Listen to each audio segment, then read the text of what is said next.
back to another episode of the Dirty Verdict Podcast. I'm one of your hosts, Peter Taaffe, joined as always by Kyle Herbert and Bill Ogden. Hey, Pete. Hey, guys. How are you? Hey. How are things? How have you been? So, all good.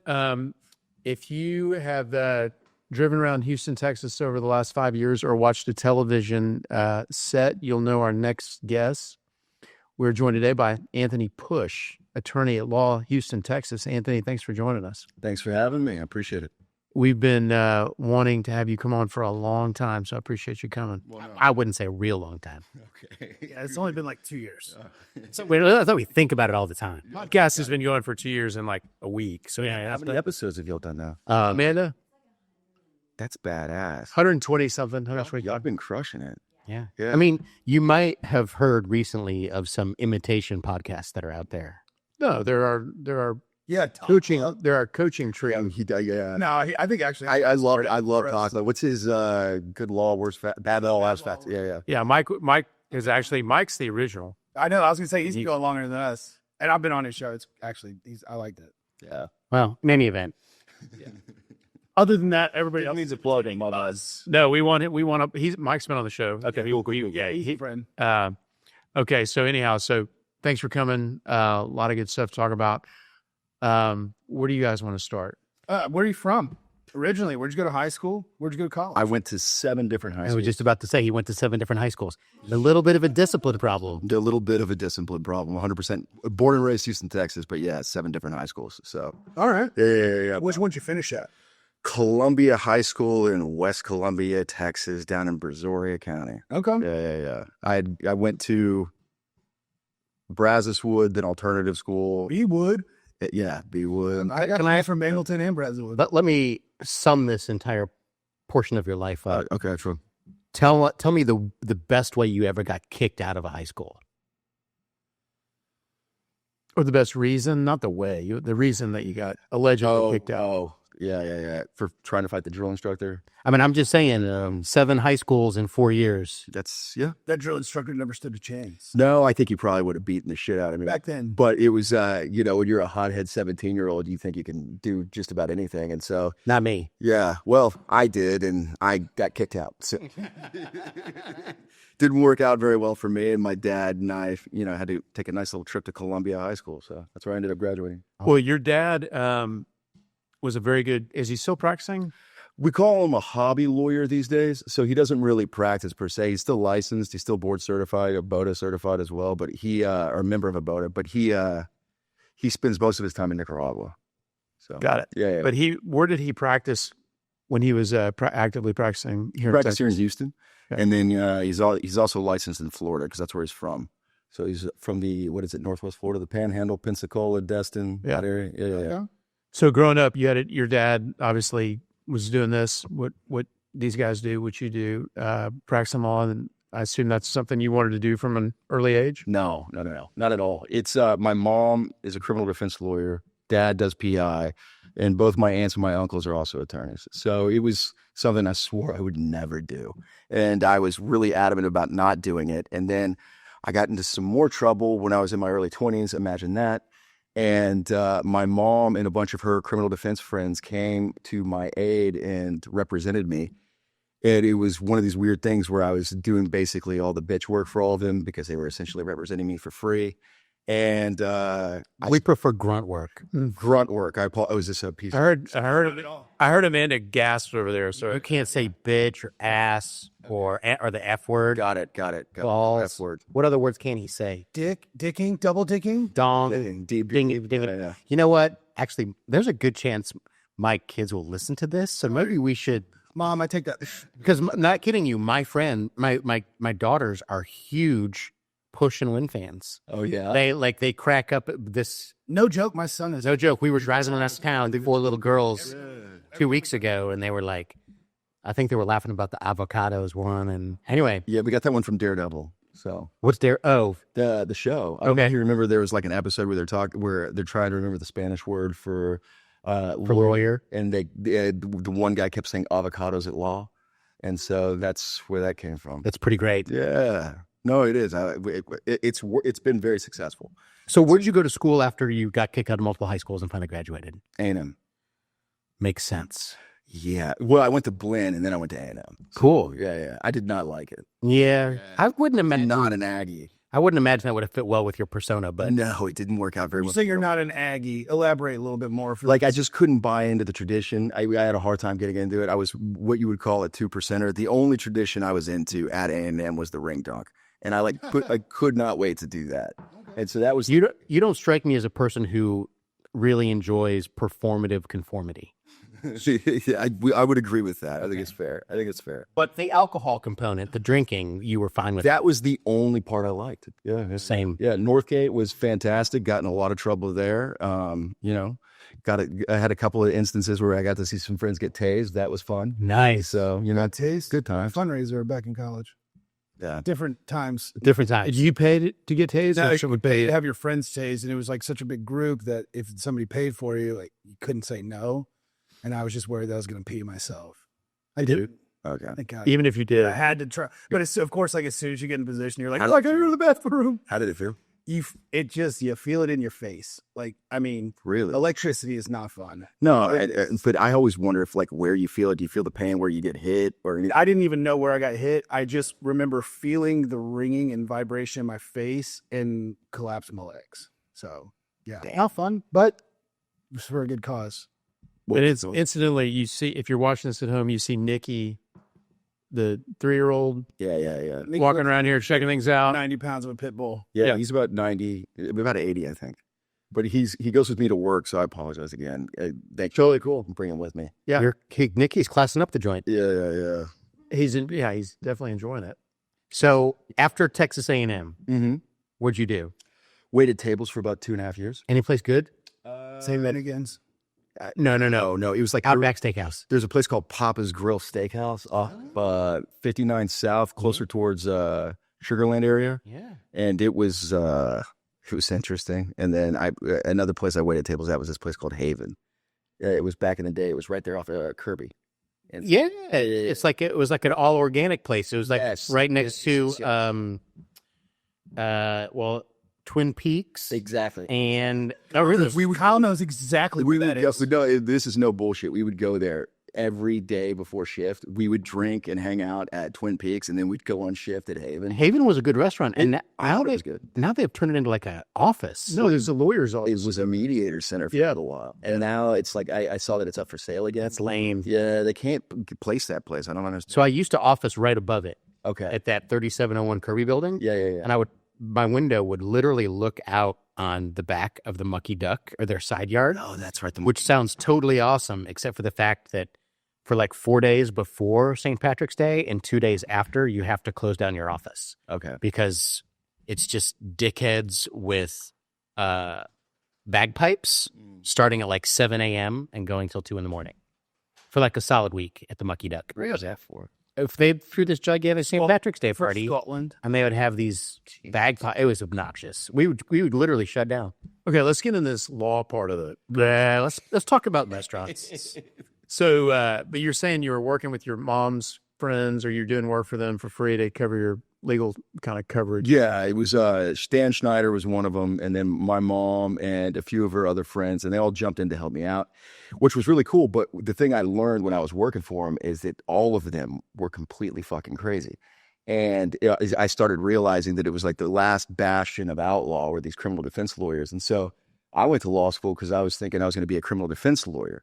And then when I got to law school, I started hanging out with my dad a little bit more.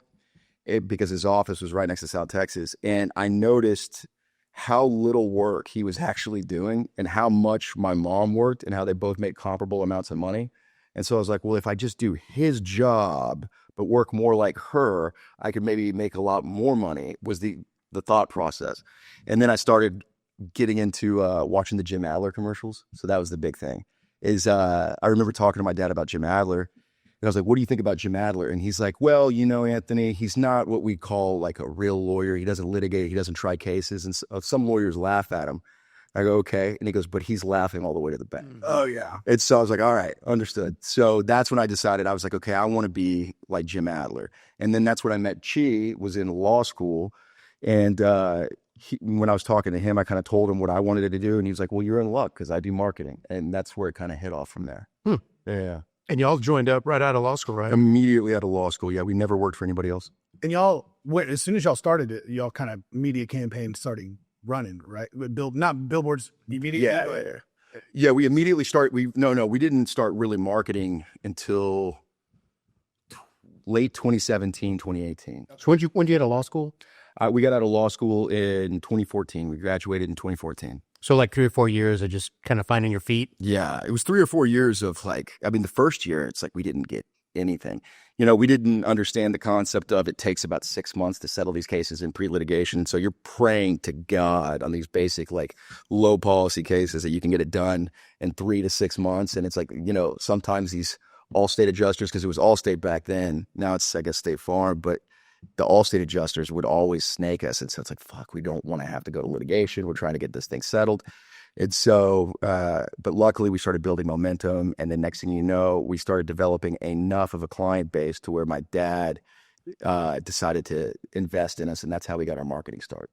Cool. Yeah. What did y'all do before that as far as getting business? I mean, just guerrilla marketing, just anybody who we could talk to that would, that wanted to take a case, anybody who would listen, we tell them about our firm. We would, and the other thing that was crazy is that he and I stayed in a 350 square foot office space at the top of my dad's building. It was like an attic space. And we would listen to each other's phone calls when we would be intake, and we would vet each other, who did a good job, who didn't, you should have done this better, or you have too many that's in your demand. This shows you how much time we had on our hands. We had way too much time to micromanage each other back then. Was there, I'm going to ask some kind of back of the napkin questions about how you guys initially took the first big dive into marketing. So first question is, was there a tipping point, either by volume of cases or finances, that you were like, okay, now we're stable enough, let's do it? Yeah, we had a big enough client base in 2017, and then the bankroll from my dad is what enabled us to jump into PPC, because that was the play at the time, was PPC. And so she had been the one that was looking at the PPC stuff, and so he was like, we should do this now. So we did, and we jumped right in, and it was very, very effective. But it wasn't really building a brand. And then eventually PPC just got to the point where it's like an ancient now. Well, and not only that, it's like the big competitors price everybody out. Oh yeah. If you Google my name, Houston, Texas, right, at Farrah and Ball, Daspit is going to be ahead of me. Yeah. 100%. Yeah. I don't know him, but tip my hat to whatever he's doing on the PPC side. There's another one. I don't know if it's Angel Reyes or which firm it is, but it's the one that Arnold Nicken just sued. There's been a lot of litigation over that. Yeah. Because they're squatting on the IP address and correct. And the one, I don't know if you've read the petition, Arnold Nicken's petition, but it's pretty salacious. How did they get wind of that?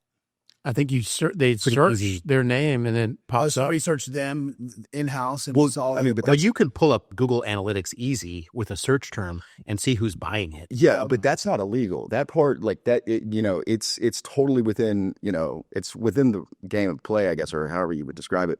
The part that Arnold Nicken were pissed off about is that he was marketing himself as an Arnold Nicken attorney. Oh, I didn't know that. Yes. And so I don't know which law firm it was. I thought it was Reyes, but it might be another firm, so don't quote me on that. But you could pull the petition, and they're just laying into this guy. And so, I get it on that. It annoys me when people bid on our name right now because we don't run PPC at all. But yeah, it's this is what I'm doing this evening after a couple more of those tee shots. Yeah. So the tee shot? When did y'all start with the branding on your name, and specifically the Pusch Nguyen ad line? Well, so to kind of set the foundation for the Pusch Nguyen name itself is that it was never even it was really kind of funny. It was never even a real question as to whose name would go first, because Chi jumped in right away. He goes, we got to put the white name first because it lends credibility to the Vietnamese name in the Vietnamese community, was what he was saying. Because in the Vietnamese community, there's a reputation of Vietnamese lawyers taking advantage of other Vietnamese people. And so if you have the white name first, it lends that credibility. So okay. So what's the life? Okay. Pusch, German white name, I guess. I don't know. Pusch, when you try and take over a government from a beer hall. From what? From inside a beer hall. What is that? I don't know. That's just a World War II joke. Okay, I didn't get it. So you decide we're going to brand the firm Pusch Nguyen your names, which but at the time we have to. The laws, I guess, the bar changed this a couple years ago that you can now use trade names. Yeah, That correct. Court and I still want to open up a dragon firm. People are not really taking advantage of that. They're not. It's kind of like whenever they opened up you could get your law firm name to be, fairandbald.law, instead of .com. No, but it didn't really catch on. I'm not sure why. I've thought we should all open up a firm and call it like Abraham, Watkins, Arnold, Itkin, Megadeth, Anthrax, and Buffett, and just let the cases roll in. It isn't the rule, though. It still can't be misleading. Yes. Yeah, but what if I legally changed my name to that? Well, I mean, then that's not misleading. Because for the price, I'll change my name. Yeah. Ladies and gentlemen, I want to introduce you to my dear friend, Tony Busby William Ogden. The first. He hyphenated. Kurt Arnold, Billy Augusto. Yeah. But so you guys say we're going to start branding ourselves rather than just do the paper. But really what we didn't anticipate was the name itself, is that the name itself actually kind of became a brand. And we found that out at my wedding. It was because I got married my last semester of our 3L year in law school. Me too. Yeah. And they different stories on that, but yeah. Yeah. And so we were at the wedding, and so we're all hanging out at the reception at my mom's house. And I mean, everybody's just getting completely bombed.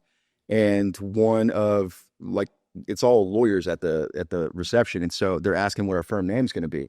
And we said Pusch Nguyen, and they were all like, that's a really good name. And we didn't plan it to be a really good name. We just thought that's what you call it. But then when we started doing the marketing, and my wife was the one who was really, really pushy about us getting into billboards. And when PPC started getting so big, she decided to make a pivot and that we get into the billboards and start marketing the billboards. And so when we were doing that, that's when we started building the brand. But that's when we noticed it's like, we've got We Push You Win. We had one early on that was like, it was trying to be a play off my dad's name, but also like a rap song. Like when push comes to shove, all we do is win. And then, but what we've also noticed is most people just say Pusch and Win. It's so the firm name became a brand, which was interesting. And in putting the billboards, and multiple ones in the same area was a very smart play. Having the billboards on either side of the freeway was a great move for us that I noticed it really picked up speed. And then the joke billboard. All that stuff together helped us break through the noise. So good. So there's one. Yeah. The Mother's Mother's Day was great. My moms think we're the best lawyers ever. That was Voted #1 law firm in the country, but moms. So let me ask a dumb question, which I think you've already kind of partially answered. Sure. I have heard from lots of lawyers over the years who talk about losing money and dribs and drabs and marketing and kind of doing a couple of billboards and then not bringing it back. Right. Not really landing a lot of cases. So what I want to know is, what was y'all's secret sauce? It sounds like it's repetition in the same spot over and over, but it's repetition, but it's also, we did a few things differently, right? Because it's like the splice billboard on either side of the freeway. That was a big one. The one when you're driving 45 South, where it has the We Push on one side, the You Win on the other. That was a huge one. We were doing a lot of things that just kind of stood out.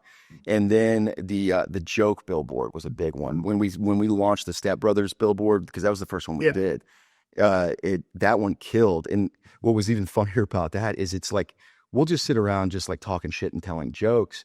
And sometimes we don't even realize it's turning into a photo shoot. And then next thing you know, we're doing funny stuff like that. And so with that one, I always wanted to do a photo shoot with me and she as Step Brothers. And then his younger brother, Phil, came in and bought the costumes and was like, we're doing this. So we took the photos, and then I didn't even think we were going to put it on a billboard. And then when the holidays came around, we decided to put it on the billboard. Next thing you know, it was a success. Yeah. From there, y'all kind of definitely have a follow. So the opposite take on this marketing is, oh, it's silly, it's unprofessional. People want to hire a lawyer that's serious. And so I know that you've given a ton of thought to that. So I guess my question is, did you guys in your mind say okay, this is a boundary?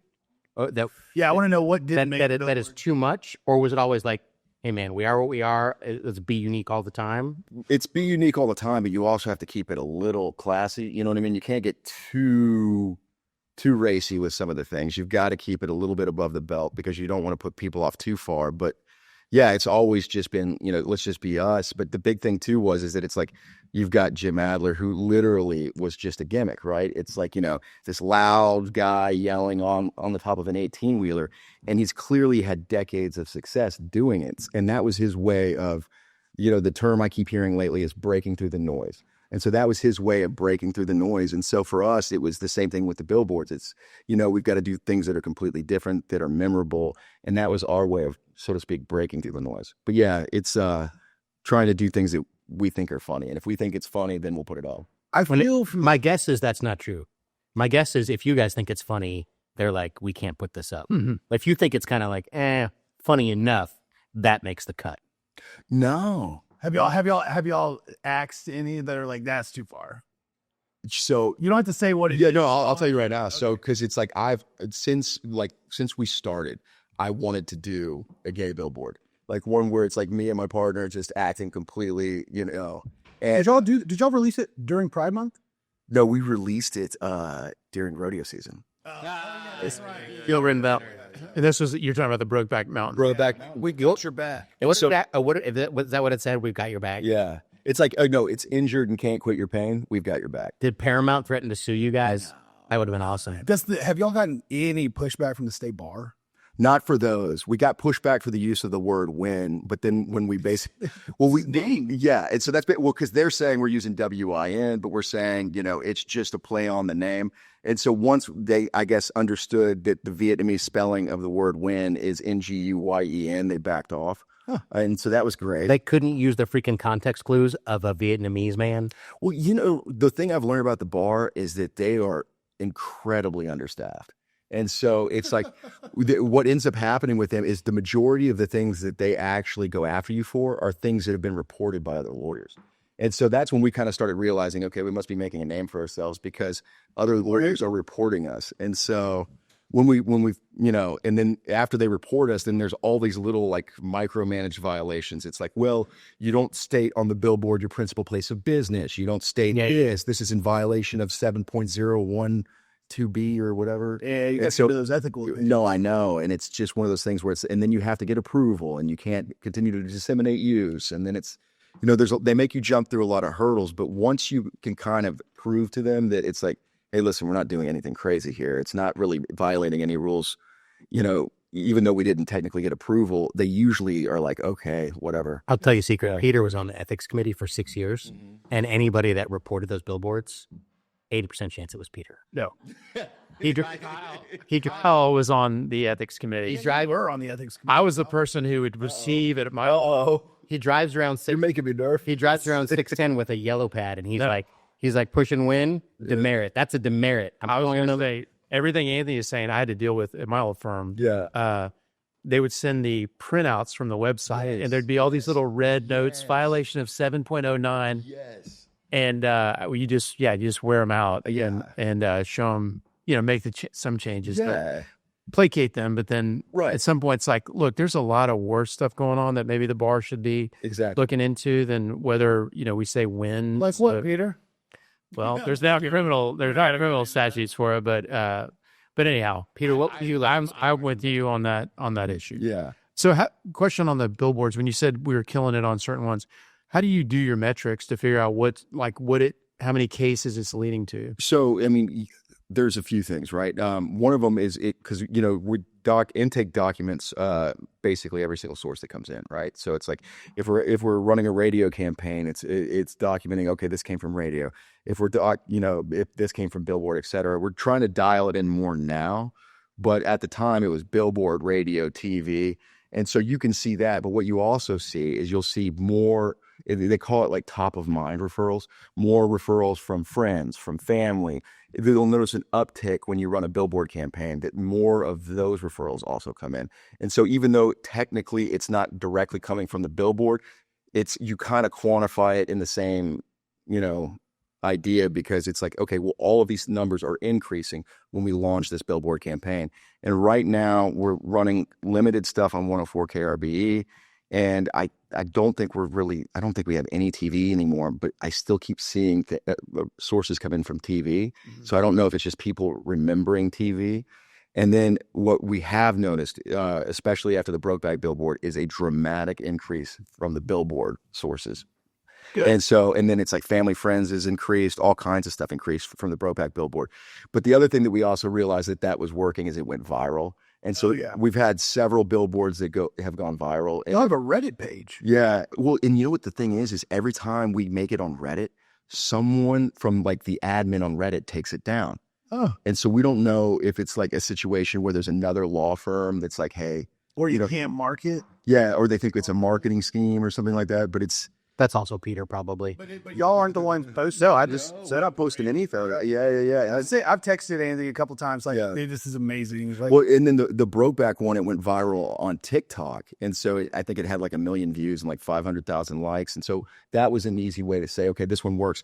Another thing that I've now learned is that the more people call in simply to just talk shit about your billboard means it's probably working. Yeah. And so we had one woman who was like, "Are you serious? During rodeo season, you're going to put this billboard up?" She wasn't mad about the billboard. She was mad that you did it during rodeo season. So she was mad about the billboard and that it was during rodeo season. It was like a 1-2 that she was very upset about. So you signed her up for the Pusch Nguyen Pride Month newsletter, and the parade is going to start in her front yard, right? Right. What I almost did, You almost showed up in a pair of chaps. Well, no, my team told me to take it down from the Instagram page, but I posted a photo of the billboard on the Instagram page with the voiceover of that recording, and then I was another satisfied client. And they were like, no, take it down.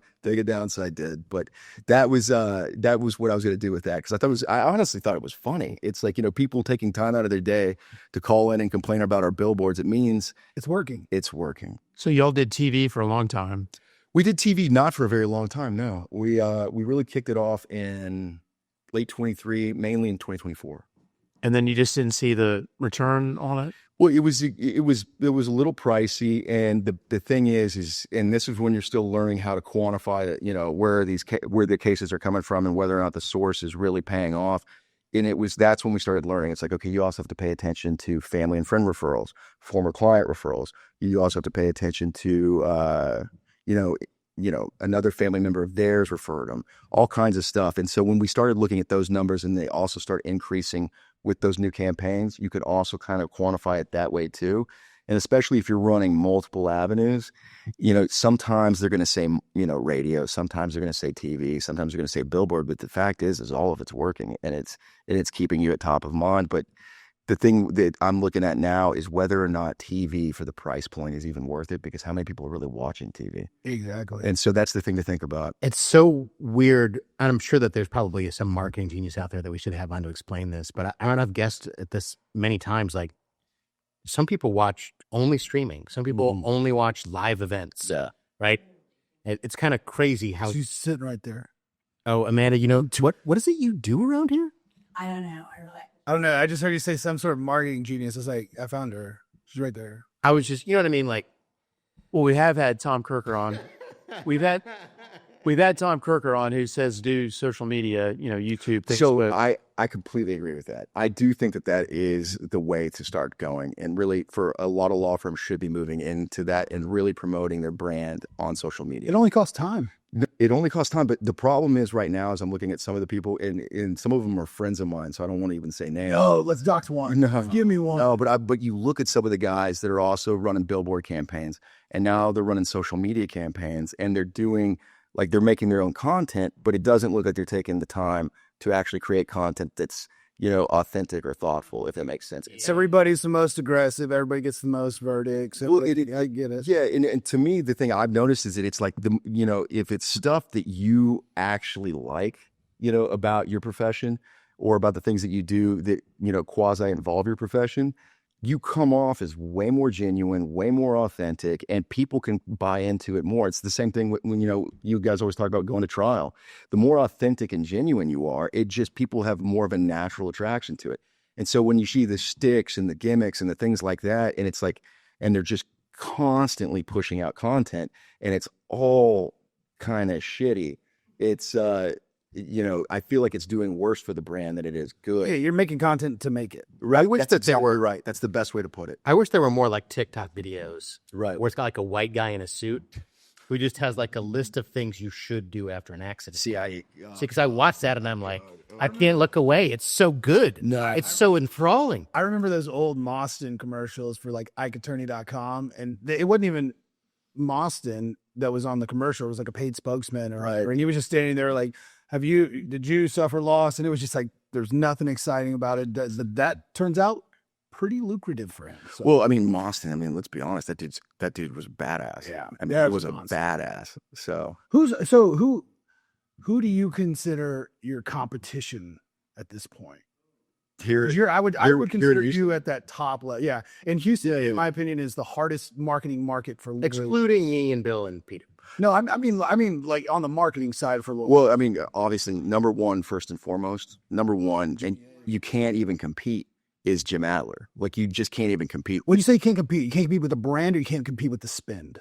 Both. Okay. Both. But the brand has been around for so long. People know it by heart. Well, every state has their, now, like whoever the top dog is because I know the big person in Detroit is the Jim Adler of Michigan. Okay. And like, there's the Jim Adler. Right. Yeah. It was the first one. Anyway, really was. Interface marketing for lawyers. Who else besides Adler, you think? Brian White is doing a lot of stuff, and so friend of the show. He's been on. Yeah. And he's a friend of mine. I like Brian a lot, actually. And but he's been doing a lot of spend on Billboard, and so I think he's, I would call him competition for sure, but I'd call it friendly. Mm-hmm. And he's actually one of those guys who's really cool, because one time we had a client, I think, that was jumping ship from our office, and which happens, obviously all the time. And so we had this client that was reaching out to him.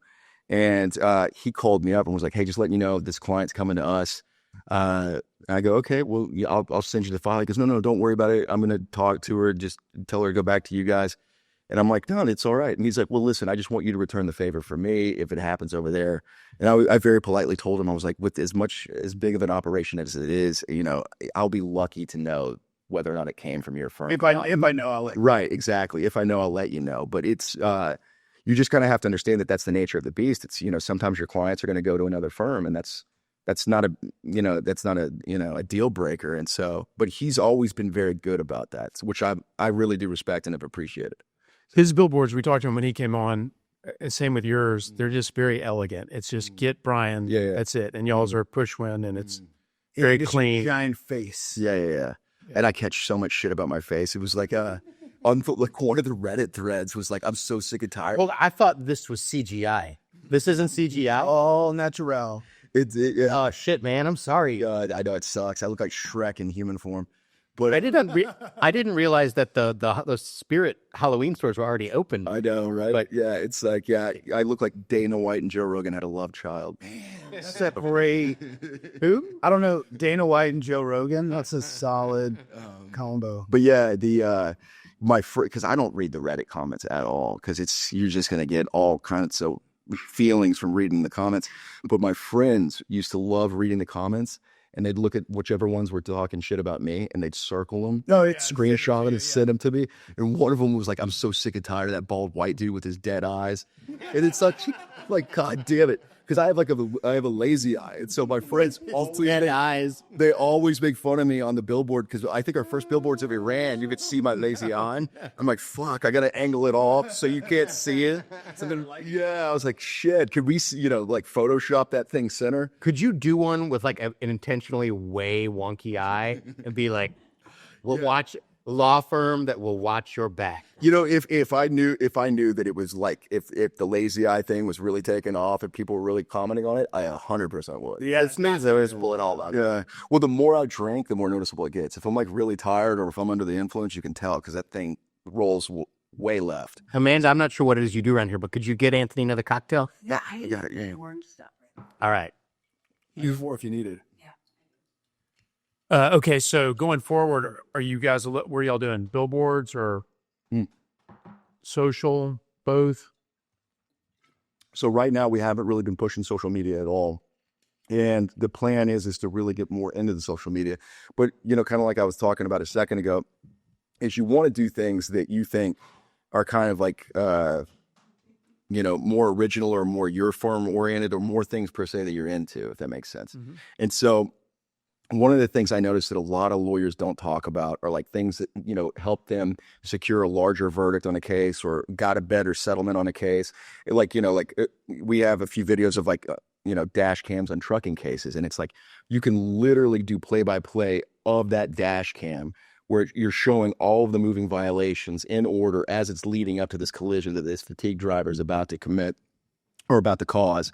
And, and then you go into the hours of service violations and all those things. And that's more of like the nerdy stuff for us lawyers who really get into it.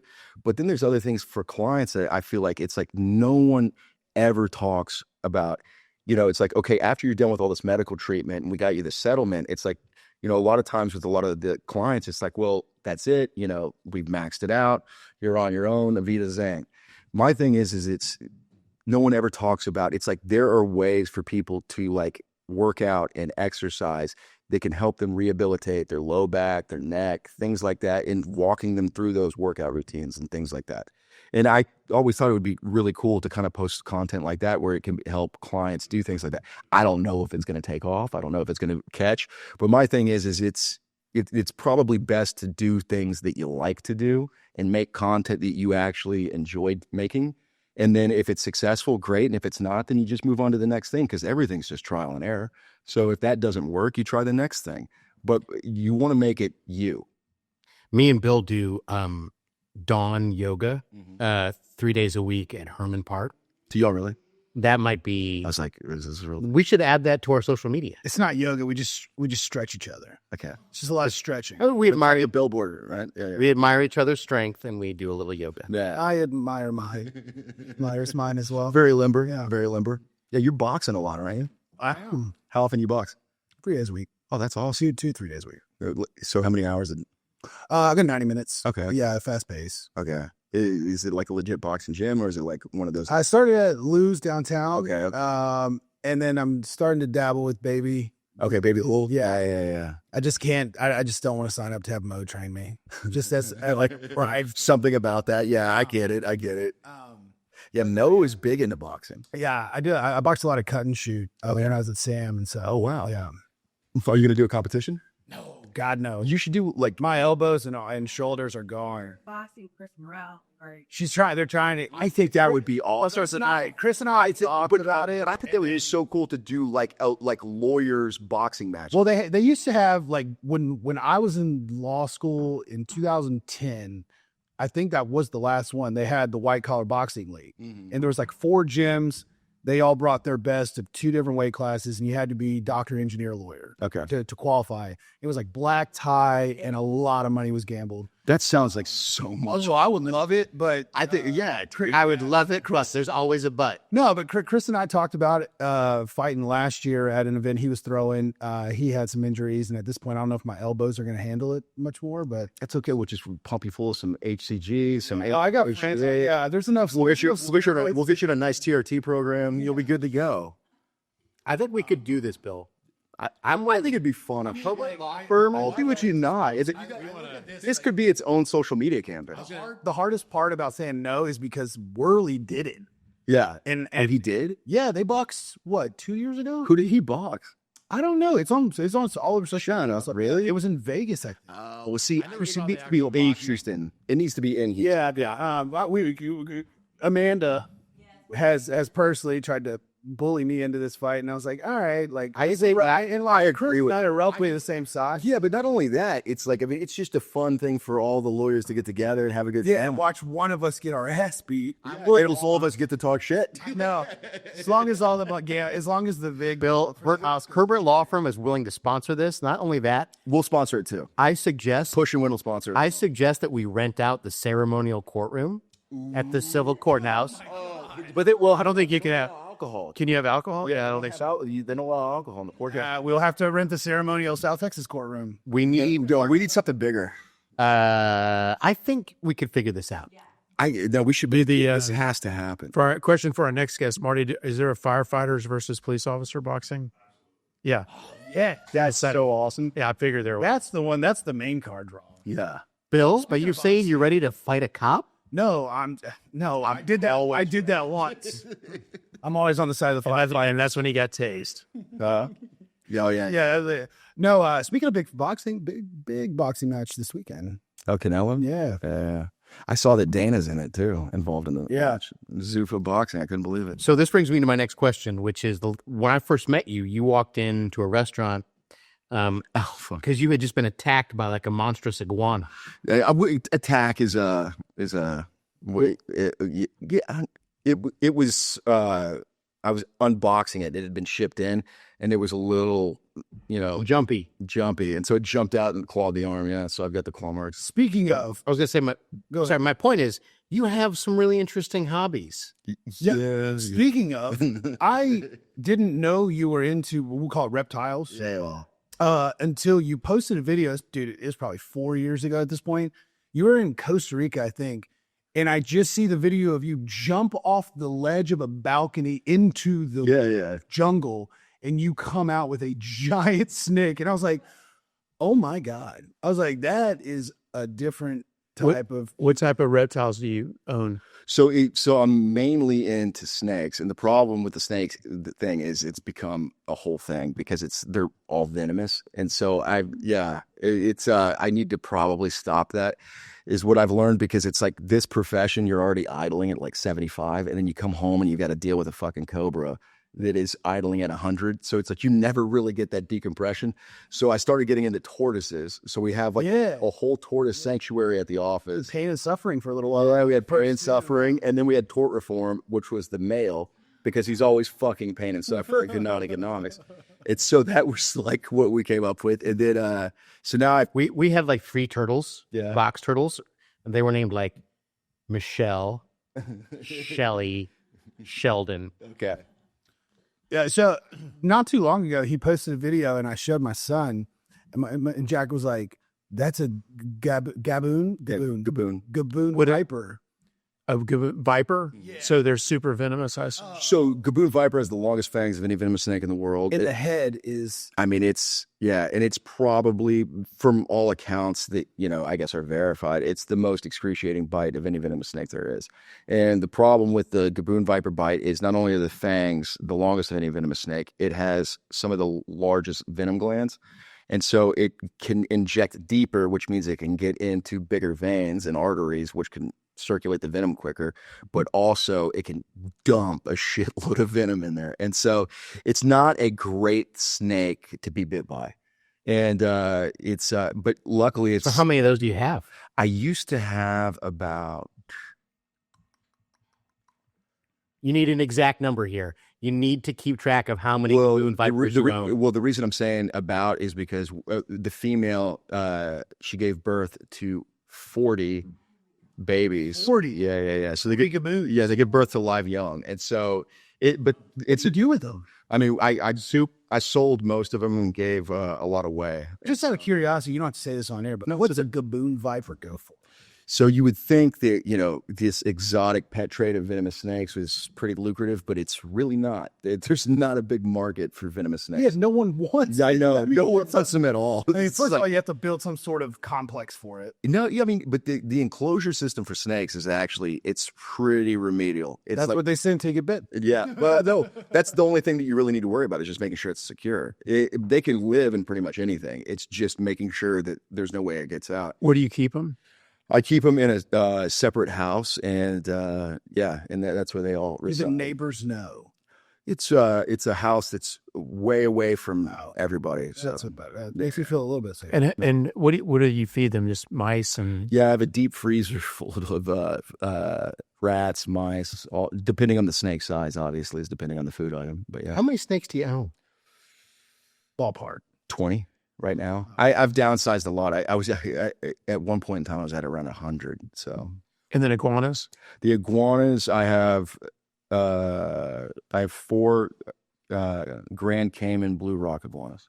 And do you also have a like an MMA ring at your office? We did during COVID because they shut everything down, but we have a full gym at the office. But then we had the jiu-jitsu mats and everything. So everybody from my jiu-jitsu school, we could come and train at my office and stuff like that. Mark, I know he was on the podcast, but he used to come train with me a lot during COVID. So I actually, a lot of people hated COVID. I loved it because it was like we had defense attorneys coming and working out in our gym.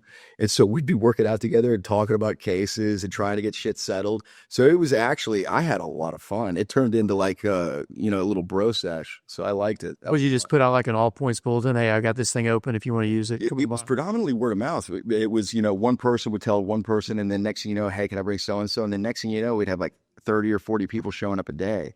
And it was, I was not very, pro COVID lockdown. So it was, a lot of people were, when other people were shutting down their offices, we had a meeting with our staff and letting them know if we have to shut down, we will.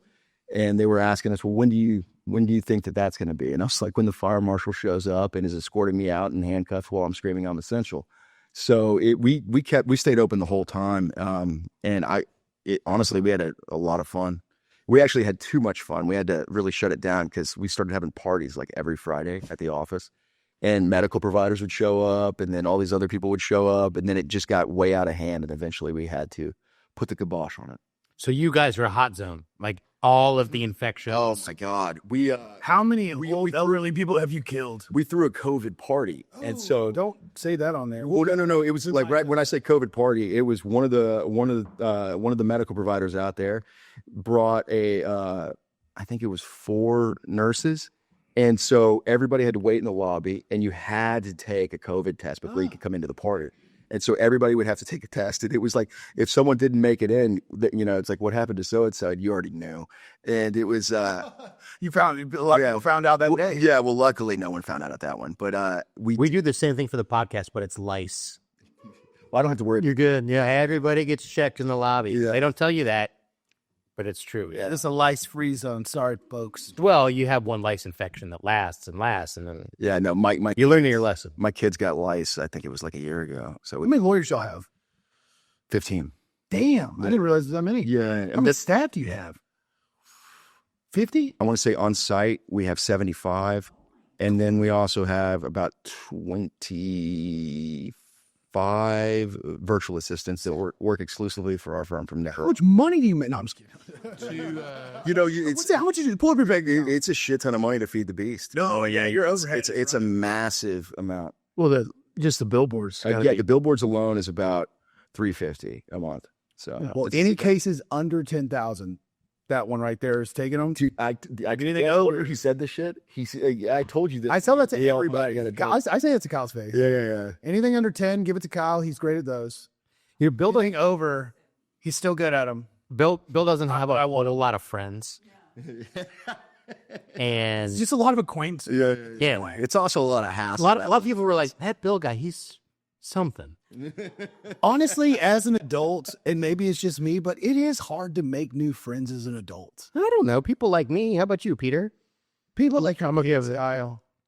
Nobody likes Hollis. You out there, Hollis? This is for you, baby. What other hobbies? It's a joke. Everybody loves. It's the And the reptiles, weightlifting, and the jiu-jitsu and stuff like that. The grappling, Practicing law. practicing law. I mean, I didn't think I would love it, but I actually do. I think it's so much fun when you bust your ass and prep your ass off on a deposition or a cross-examination, and it goes just like you thought it would, and you just eviscerate the person with all the preparation and all the stuff. I mean, there's not a better feeling in the world. Yeah, because y'all are trying cases too. You've called me a couple times on. Yeah. My God. I'm sure you're probably sick of me. No, I don't care. I love when people. There are so many people, I'm sure they're like, this fucking guy again is calling me, asking for, hey, what do you think if I do this? And what It's flattering. I always call people. And like, I will always reach out. I will always try to figure out like, hey, I'm thinking of this approach. How does that sound? But one of our, actually 2 of our lawyers just last week in Payne's court on it was a fusion case. They just hit it for $1.7 million. Who? Yeah, What lawyers? it was Bradford and Kirk. So yeah, they crushed it. They kicked some ass on that one. And then we got a $6.5 million verdict out of San Antonio last year. And I think there was a $950 verdict that we just hit earlier this year. How are you finding so many hardworking lawyers that are young? You can't. It's what we've noticed is that it's a lot of the lawyers that you find, a lot of staff just generally aren't that hardworking. So you've got, what's that old expression? You got to kiss a lot of frogs. Yeah. So that's basically what That's been our experience. Is Exter still there? Exter, no, she's out on her own. She's For her. I think it's the same thing. Yeah, she worked hard. No, she's a badass. She's a badass, and I'm sure she's crushing it wherever she's at right now. We've had a lot of trouble staffing the podcast, to be honest. Oh, really? So the offices, you got an office in San Antonio too, right? We do have an office in San Antonio. San Antonio has proven to be a harder market to break into than we originally realized. So, because Thomas J. Henry hates you. well, and you know what? He's trying to crack Houston now. You got that new billboard downtown. Well, it's gone now. Oh, it is? Yeah. I don't think he was getting the return he thought he would. He had that one. It was like With his 4 face. billion, Yeah. over the last 5 years, whatever it was. Are you guys advertising at similar level in San Antonio? We are, and the unique thing about San Antonio is it's they allow you to put the advertisements on the side of buses, and so we've got buses in San Antonio, and we're doing the billboards as well. But we're trying, we've noticed that it's because I know Adler does very well in San Antonio, and so we're trying to figure out the real way to break into that market. You talk with Jim? I see Jim at the gym every once in a while. He usually works out around like 4 p.m. And so if I ever have an early day, I'll, and I'm not, usually I work out in the mornings, but if I ever go there, I'll try to go around that time to say, what's up? What's he bench? He's usually working on the TRX stuff, which is the those band things. And so he does a lot of mobility stuff, which I think is probably good, especially at his age right now, because he's gotten up there. He's in the 80s. Yeah, but sure. Jim's 80? No, he's like late 83 or 85. Yeah. Really? Yeah. He looks good. Well, and he's fucking working out every day. Good for him. Yeah, and I mean he's actually like busting his ass, and he has a routine. He's regimented. He does it every single day. And so to me, it's like I look at that guy, and it's like to think about the level of consistency that he literally is my idol. That was the guy that we wanted to be like. That was the person that we kind of set the standard to. And so for me, it's like seeing that guy and actually being able to interact with him is really, really cool. I put you all in the same category, in the same conversation. People have said that, but I don't think you can. It's that guy, he's a legend in his own right, because he's literally Started he's a walking legend. Marketing. Exactly right. So it's like, And for people that haven't met him, no. in real life, Very soft-spoken. he's the most mild-mannered, Yeah, he was awesome. chill guy.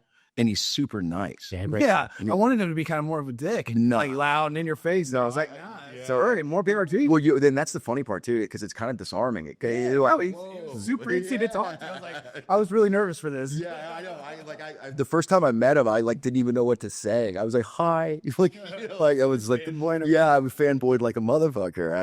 It was actually pretty cool. Well, he's famous. No, He's been doing it for 40 years. and it's like it's People in New York know the Texas Hammer. yeah, That's a brand. it's a hell of a shtick. He was branding before people cared about brands. Well, branding's been around. It's just nobody really got into it in the legal space. And it's for whatever reason, and I guess it's because everybody's quote unquote, a professional, is that branding, in business development and all of those things, I think were considered beneath most lawyers. And they didn't really look at it for what it was, which is a business opportunity to make a hell of a lot more money. Yeah, there's been, I guess it's Mike Morse. Yeah, he's A historically underserved community. tomorrow is on a Fireproof in Detroit, Michigan. Yeah, so Mike Morse. Happy early birthday. Happy 9/11. Mike Morse, that's his birthday. I would say happy birthday, Mike. I would say happy 9/11. Come on, Peter. Jesus. Sorry, Bill, for not bleeping that out sooner. No, Mike Morse is this Fireproof program. And I think Brian White talked about it. I just read his book last week. Yeah, lots of people. That is now the new thing, and Morgan & Morgan kind of ahead of that. Morgan & Morgan. Jesus Christ, He's a different, like a ball. That's a completely different beast. He went and saw what BC Allen had done across the country, and then just on steroids. Yeah. I don't know if I know they were trying to move into Houston, but they are now aware that Houston is the most competitive legal marketing outside of LA. Yeah. Oh, LA, you think it's more? Well, no, they've always compared. Simon thought Houston was worse than LA. Well, then that tells me everything I need to know. Yeah. I think Atlanta's got to be as. It was another hot. Well, in Fort Lauderdale, South Florida is very hard too. Yeah, anytime I go to Atlanta, every billboard is a different firm, and there's 10 Pusch Nguyen level advertisers, Adler level advertisers up there. What would you go ahead? I saw a funny meme at the end of COVID because there were so many just empty billboards, and somebody had taken a picture. I think it was in Houston, but it might have been in Austin. Where there's a stretch of highway with like 7 brand new lawyer billboards, 7 different lawyers, and the caption of the meme was, "COVID's over, nature is healing itself." Oh, So the plaintiff's lawyer for back to reinvigorate. Right. Yeah, that's the thing that scares the shit out of me right now is the negative connotation surrounding the billboard lawyers and all those things, because it's like you saw the push that happened in Florida where I think at DeSantis, the whole shtick was the predatory billboard lawyer. yeah. And it's like, and now you're looking at him. I think there was some 18-wheeler collision that he was publicizing where the guy wasn't illegal, and they're really going to crack down. ICE is going to take care of this, and this company was doing all these bad things. And the only thing I keep thinking about is because of your fucking tort reform, you now can't really go after that company the way you should be able to. You can't prosecute a case against them. You've essentially capped their liability. And it's ridiculous. And then when you saw the shit that they were trying to pull here, I couldn't believe that the sheriff's union did what they did. I thought that was so cool. Oh, for sure. With that letter they sent. Yeah. What did they do, just for the clarity, Anthony? From what I was told, what they did is that they went and spoke, and they basically said, it's like, we see it every day. They spoke in committee. They spoke in committee, and they were like, we see it every single day, is that when we're investigating these accidents with 18-wheelers and fleet vehicles and all of these different companies that have drivers out there on the road, they cut every fucking corner they possibly can because they're putting profits over people.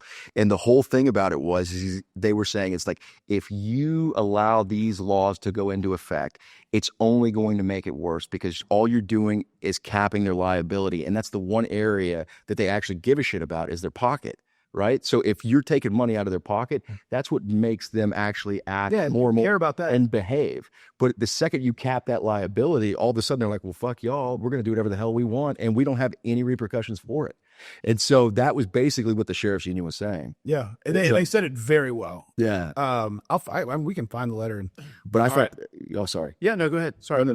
Yeah. Okay, a couple kind of things, because we try to be helpful for young lawyers who don't have $350 a month for billboards and all the marketing. What would you suggest? So you guys do all those billboards for $350?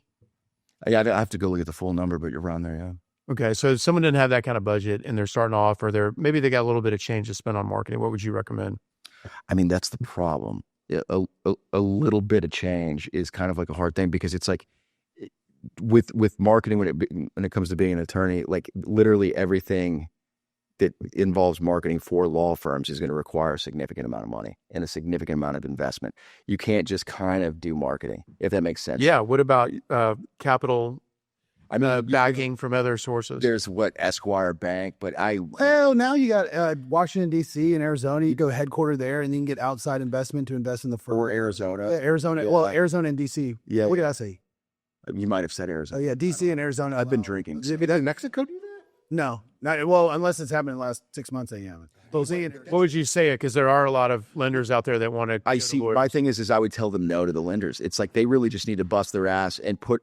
The biggest thing that I've noticed with a lot of law firms and a lot of PI lawyers over the years and growing up in the space is that a lot of these PI lawyers got used to this idea about it's eat what you kill. And sometimes it's feast, sometimes it's famine.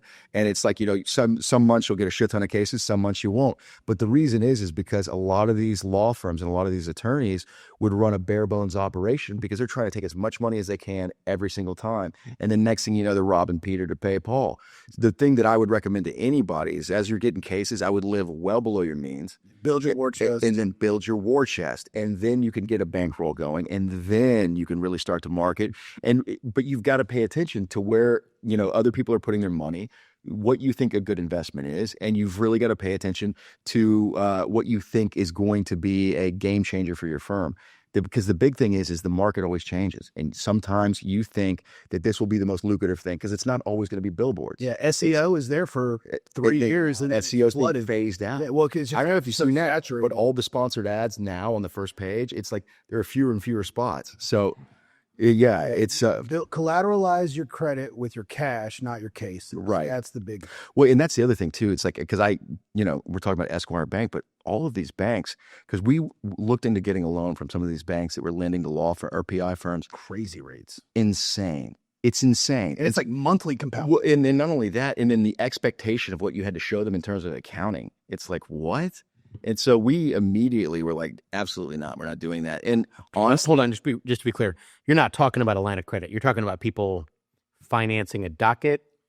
You're What is you're that talking what about not ordinary means of credit. So you're not going to like your traditional bank and getting your credit. You're going because you don't have The security. you got to find somebody that'll let you collateralize your case. and that is the collateralizing with the cases. And the thing that's they always use as their stick for why the interest rate is so high or why it's compounding or whatever their pitch it is that they've got. So risky. It's so risky. And it's like bullshit.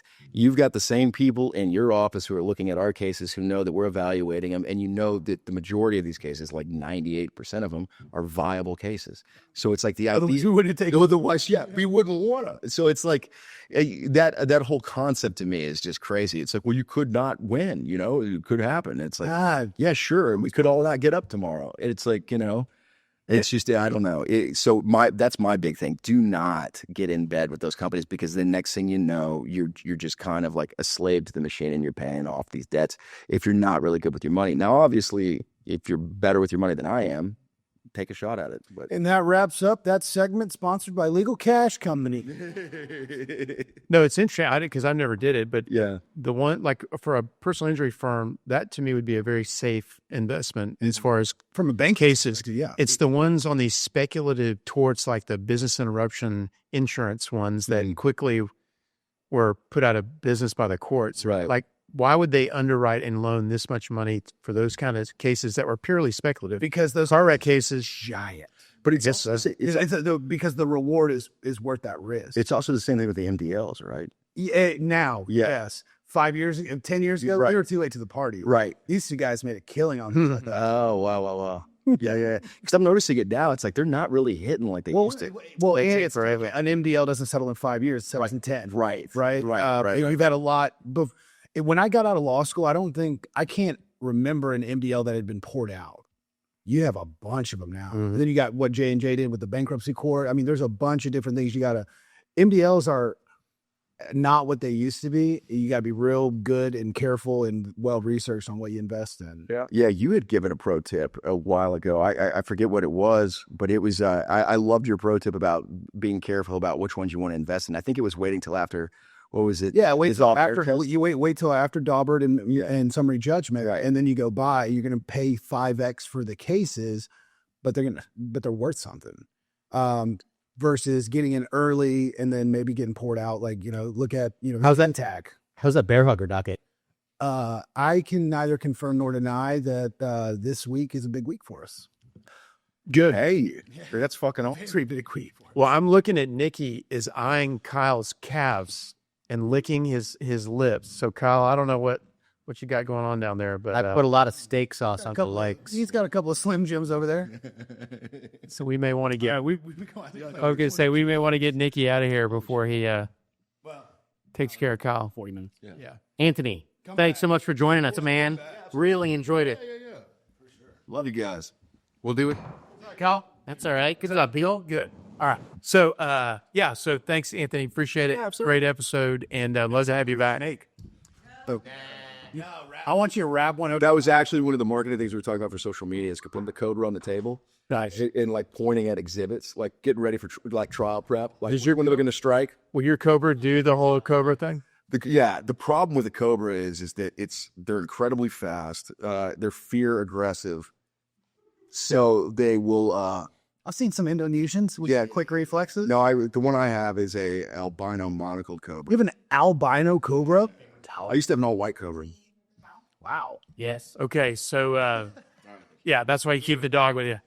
I told you the dog's looking for Kyle. All right. So, thanks for joining us. If you want to follow, subscribe on YouTube, Spotify, Apple Podcasts, Amazon Music, LinkedIn, Facebook, Instagram, TikTok. Any Pusch Nguyen, nailed them all. Those words. Think of us. That's right. Yeah. If you want any cameos for some billboards, the Dirty Verdict, we'll dress however you want. Yeah. We do not care. All right. Well, where are we? We'll see you next week. Thank you.